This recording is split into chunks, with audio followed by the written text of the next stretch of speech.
नमस्कार दोस्तों, स्वागत है आप सबों का थिंक सेंगुइन के इस यूट्यूब चैनल में। दोस्तों, आज की इस वीडियो में मैं आपको बताऊंगा कि एनसीईआरटी साइंस 9th और 10th को हम लोग प्रतियोगिता परीक्षा के लिए कैसे पढ़ सकते हैं।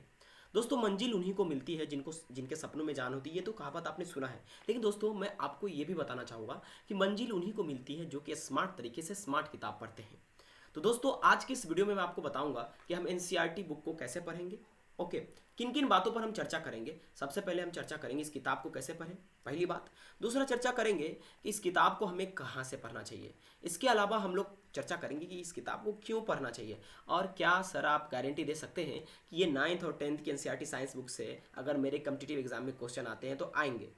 बिल्कुल दोस्तों, इन सभी बातों को इस वीडियो में चर्चा करेंगे, लेकिन इसके लिए आपके सपोर्ट की जो आवश्यकता है हमें पड़ती है। इसलिए दोस्तों मैं आपको शुरू में ही बोलना चाहता हूं कि अगर वीडियो अच्छा लगे तो लाइक और शेयर जरूर कर देना, और चैनल को सब्सक्राइब भी आप कर लेना, क्योंकि कंटेंट आपके लिए है और हम आपके लिए दिन रात मेहनत करते हैं। तो चलिए दोस्तों, शुरुआत करते हैं कि आखिर इस किताब को कैसे पढ़ा जाता है, क्या तरीका है इस किताब को पढ़ने का, उस चीज़ को देखेंगे। लेकिन उससे पहले चलो फिर से हौले से मुस्कुराते हैं, चलो फिर से हौले से मुस्कुराते हैं, बिना माचिस के लोगों को जलाते हैं। दोस्तों, यही तरीका है कि लोगों को जलाया जाता है। लेकिन दोस्तों, जलो नहीं, संघर्ष करो, मेहनत करो। लोग ऐसे ही जलते रहेंगे, लेकिन आपका काम है संघर्ष करना। संघर्षी जीवन है। जिसने संघर्ष किया वो उसने बहुत सारी चीज़ों को हासिल किया। संघर्ष और धैर्य काफ़ी जरूरी है। शुरुआत करते हैं दोस्तों। दोस्तों, हाउ टू रीड वाली बातें में ना मैं दो तीन बात आपसे करना चाहूँगा। सबसे पहले कि आप एक सुंदर सा, अति सुंदर सा डायरी या कॉपी खरीद लें। ओके दोस्तों, जो कि अच्छा हो, जिसमें आप शायरी लिखते हैं जिस तरह का कॉपी में, उस तरह खरीदिए। क्योंकि दोस्तों बहुत सारे कम्पिटिटिव में आप बैठने वाले हैं और पास करने वाले हैं इसको यूज़ करके।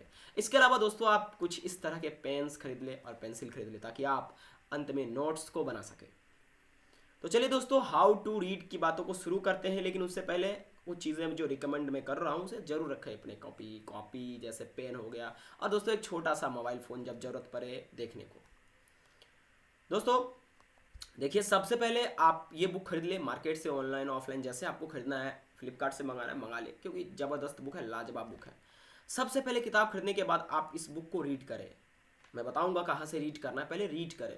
ठीक है, रीड करना काफ़ी ज़रूरी है। और दोस्तों, रीड करते वक्त ये ध्यान रखना है कि आप चीज़ों को समझ के रीड करेंगे। Try to understand deep meaning. ठीक है, मैंने कोई भी चीज़ आप पढ़ रहे हैं, ठीक है, मैं आगे बताऊंगा।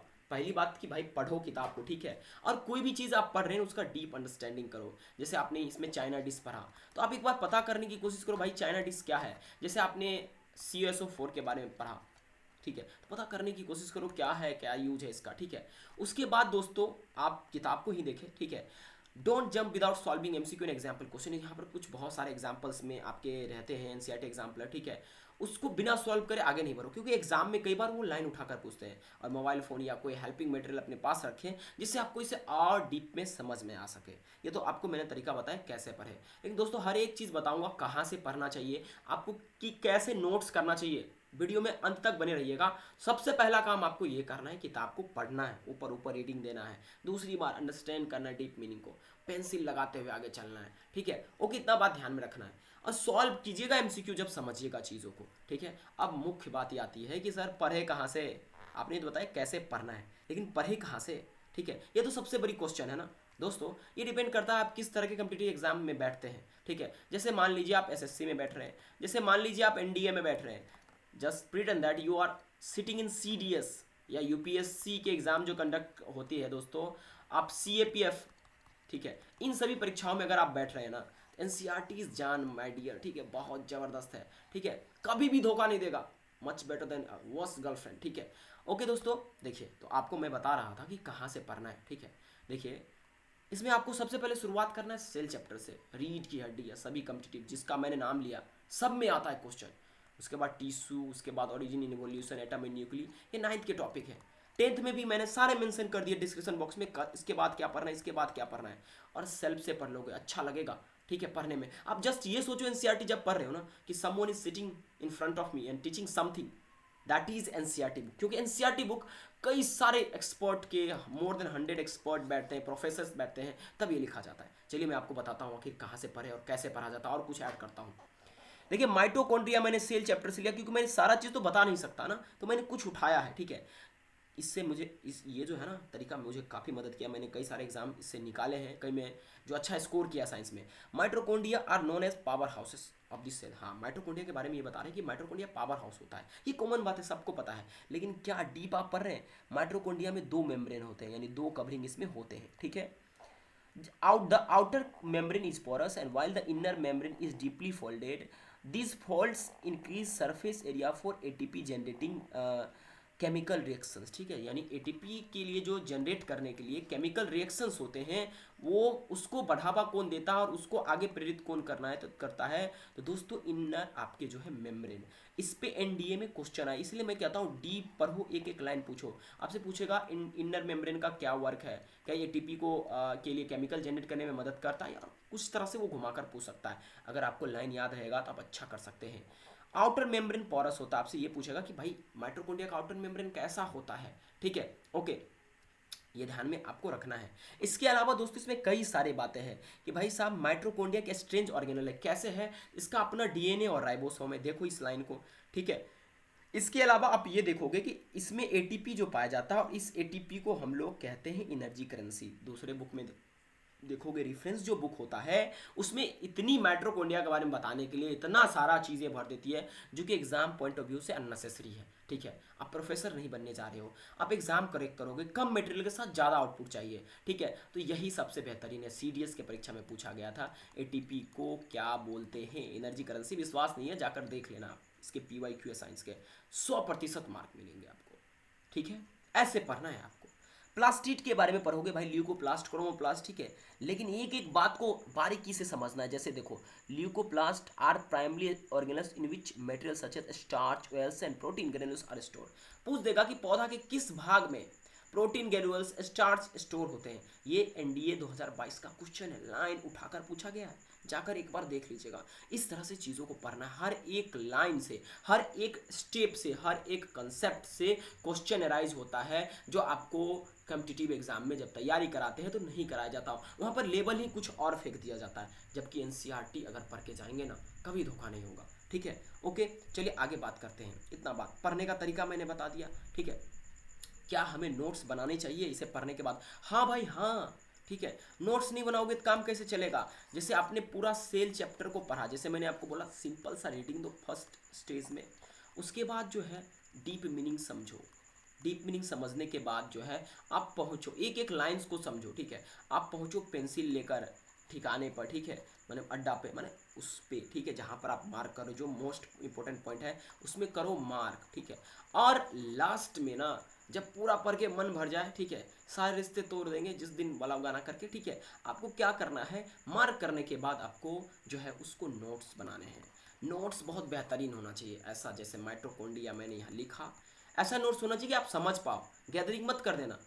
आपने लिखा कि भाई इसको जो है, इसमें एटीपी पाया जाता है, एटीपी को जनरेट करने के लिए आउट जो आपका इनर मेंबर रिस्पॉन्सिबल होता है केमिकल को, आउटर मेम्ब्रेन जो है माइटोकॉन्ड्रिया का पोरस होता है। इसके अलावा दोस्तों आप जो जान रहे हैं माइटोकॉन्ड्रिया का स्ट्रेंज ऑर्गेनल, जिसका अपना डीएनए और राइबोसोम है, ठीक है, ओके, जिस वजह से ये अपना कुछ प्रोटीन भी बना लेता है। इसके अलावा इसका जो एटीपी होता है उसको हम लोग एनर्जी करेंसी के नाम से भी जानते हैं, ठीक है, और इसको पावर हाउस कहते हैं, ये तो आपको पता है, ओके। इतना बातें आपको धीरे धीरे करके सारे नोट कर लेना, अगर पूछेंगे ना तो क्वेश्चन इन्हीं से पूछना है इनको, ठीक है। और जब आप एग्जाम देने जाओगे तो आप पूरा एनसीईआरटी रीड करोगे नहीं, उतना टाइम रहेगा नहीं। ट्रैवलिंग के दौरान कहीं पर भी आप शॉर्ट सा नोट रहेगा आपका, 20 से 50 पेज के अंदर में नोट्स रहेगा, ठीक है, आप आराम से कर लोगे, ठीक है, ये बात ध्यान में रखना है। और एक बात और बताना चाहता हूँ, मैं ऐसा कल्पना कर रहा हूँ कि मान लीजिए दोनों मिलाकर 200 से 300 पेज के बीच में अगर एनसीईआरटी होगा 9th और 10th मिलाकर, ठीक है, तो दोस्तों आपको इसके कम से कम मात्र 25 से 30 पेज में इसके कंप्लीट नोट्स होने चाहिए। आप वो कैसे गजगजा कर लिखोगे, कैसे लिखोगे, आई डोंट केयर, आपको बस इतना ही पेज में, आपको पेज इन सेंस कह दिया मैंने, ठीक है, ओके, आपको इतना ही पेज में नोट्स बनाने, ताकि आप एग्जाम के टाइम में रिवीजन कर सकें। आप चाहे तो कार्ड पे लिख सकते हैं, कुछ भी तरीका से, लेकिन मैं आपको कहूँगा कि भाई एक अच्छा डायरी ले लो, क्योंकि कार्ड पे लिखने के बाद वो फट जाएगा, चिट जाएगा, लेकिन डायरी रहेगा तो आप बार बार अलग अलग कॉम्पिटिटिव में बैठोगे और रिवीजन करके फटाक से नंबर अच्छा ले आओगे, उन तमाम छात्रों को पीछे छोड़ दोगे जो कि रेफरेंस बुक के पीछे लगे रहते हैं, ठीक है भाई। NCERT is much better than any reference book, why don't you understand, ठीक है, ओके। देखिए अब यहाँ पर प्रश्न आता है कि भाई हम क्यों पढ़ें, आपका बात हम क्यों माने, एनसीईआरटी क्यों पढ़े? भाई मत मानो ना, ठीक है। जाकर अपने क्वेश्चन देख लो, सीडीएस का, एनडीए का पिछले साल का क्वेश्चन देखो, एक बार एनसीईआरटी से मिलाकर देखो। क्या हर्ज है अगर जहाँ से हमको कोई लड्डू खिला रहा है फ्री में हमको खाने में, ठीक है। देखो भाई, सबसे पहली बात कि एनसीईआरटी अनबिलीवेबल बुक है, मस्त बुक है, ठीक है। पहली बात, अपना पूरा विश्वास इसमें झोंक दो, ठीक है। इसके अलावा इसको बहुत बार पढ़ो, इतना बार पढ़ो कि खून में एनसीईआरटी दौड़ने लगे 9th-10th की, ठीक है। अरे क्वेश्चन लाइन उठाकर पूछता यार, विश्वास करो ना, इतना दिन से मैं आपको बता रहा हूँ, क्वेश्चन लाइन उठाकर पूछता यार, गारंटी देता हूँ क्वेश्चन आएगा। भाई रेफरेंस बुक मत यूज करो, टाइम उतना नहीं है यार, उतना याद नहीं रहेगा रेफरेंस बुक पढ़ने के बाद, ठीक है। बिलीव करो यार, यही सबसे बड़ी बात है। विश्वास जिसने कर लिया किसी एक किताब पर, भाई इसी पर विश्वास करो और कहीं मत जाओ, ठीक है। यही एक ऐसा किताब है जो आपको सक्सेस दिला सकता है, ठीक है। आप जो चाहें उस तरह के मार्क्स ला सकते हैं, ठीक है। ओके, कुछ टॉपिक इसमें मिस करते हैं, जैसे आपको विटामिन के बारे में, लेकिन मुझे लगता है कि आप वो भी कंप्लीट कर लोगे, ठीक है, कहीं और रेफरेंस बुक से, ठीक है। ये आपको ध्यान में रखना है। लेकिन 90% जो क्वेश्चन आते हैं आपके इसी दोनों किताब से आएंगे, कहीं इक्का दुक्का क्वेश्चन आपको इधर उधर से पूछ लिया जाएगा, ठीक है। अब देखिए कि क्या कोई गारंटी है कि क्वेश्चन यहाँ से आएगा? 100% गारंटी है। मैं ये वीडियो बनाने बैठा हूँ ना, कई सारे पीवाईक्यू देखते हुए, किसका पीवाईक्यू?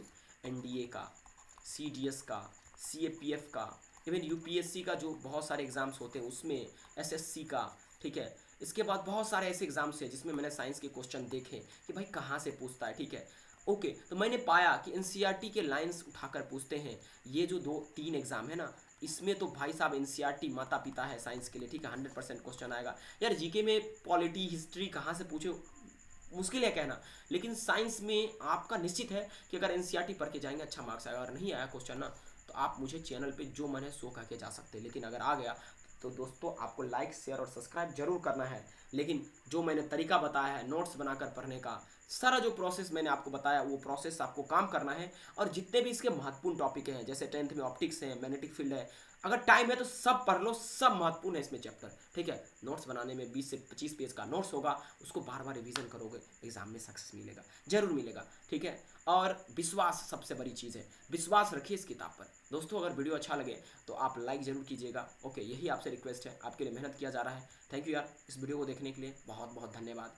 और इसी तरह का कंटेंट आप चाहते हैं, कमेंट जरूर कीजिएगा। आप इस बुक को कैसे पढ़ रहे हैं हमें कमेंट में ये भी बात बताइएगा, या आप इस बुक को पढ़ रहे हैं या नहीं, या आज से स्टार्ट करेंगे ये भी बोलिएगा, अगर आप इन सभी एग्जाम में किसी की तैयारी कर रहे हैं तो। थैंक यू यार इस वीडियो को देखने के लिए।